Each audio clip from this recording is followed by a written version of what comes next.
किसी swimming pool में आप बिना सांस लिए कितनी देर तक रह सकते हैं?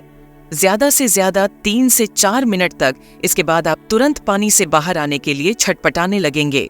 अगर आप फिर भी पानी में किसी तरह सांस ले पा रहे होंगे, तब भी हाइपोथर्मिया जैसी तमाम दिक्कतें शरीर में होने लगेंगी। कुछ ऐसा ही हुआ था साल 2013 में हैरिसन ओकीन के साथ, जिनका जहाज अटलांटिक महासागर में डूब गया था। लेकिन वो 60 घंटे करीब 3 दिनों तक इन हालातों में जिंदा रहे, जब तक कि उन्हें रेस्क्यू नहीं कर लिया गया।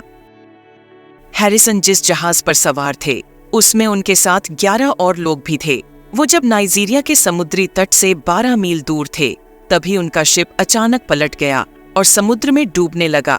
उस वक्त हैरिसन अपने कमरे में थे और उनका दरवाजा अंदर से लॉक था। जहाज के पलटते ही हैरिसन अपने कमरे से दूसरे कमरे में तेजी से लुढ़कते हुए पहुंच गए। जहाज तेजी से समुद्र के तल में पहुंचा और वहीं डूब गया। इधर हैरिसन के कमरे में भी पानी तेजी से ऊपर आने लगा। वो किसी तरह मलबे और जहाज के दूसरे सामान को एक के ऊपर एक रखते गए और उस पर बैठ गए। काफी ऊंचाई होने के बावजूद उनका शरीर पानी में डूबा हुआ था। पानी इतना ठंडा था कि ठंड के मारे किसी की भी कुल्फी जम जाए। अगले दिन रेस्क्यू दल पहुंचा, मगर वो उन्हें तलाश नहीं पाए, जबकि हैरिसन ने दीवार पर मुक्का मारकर उन्हें संकेत देने की भी कोशिश की थी। उनकी सांसें चल रही थीं और खाने के नाम पर उनके पास बस एक कोल्ड ड्रिंक की बोतल थी। इसी तरह 2 दिन गुजर गए। तीसरे दिन 2 गोताखोर आए, जो मलबे से लाशों को निकालने आए थे।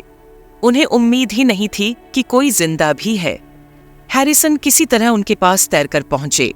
गोताखोर ने जब उनका हाथ देखा तो उन्हें लगा कि शायद वो कोई लाश है, मगर जब हैरिसन ने उसका हाथ पकड़ा तो वो तुरंत उसे बाहर निकालने में जुट गए।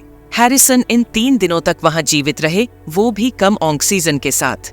यही नहीं, इस बीच कार्बन डाइऑक्साइड की मात्रा वहां बढ़ गई थी और उनका शरीर भी जवाब देने लगा था। वो कैसे जिंदा रहे, इस पर हैरिसन कहते हैं कि ये सब ऊपर वाले का करम है। इस हादसे के बाद हैरिसन इतना डर गए थे कि उन्होंने कभी भी समुद्री यात्रा न करने की कसम खा ली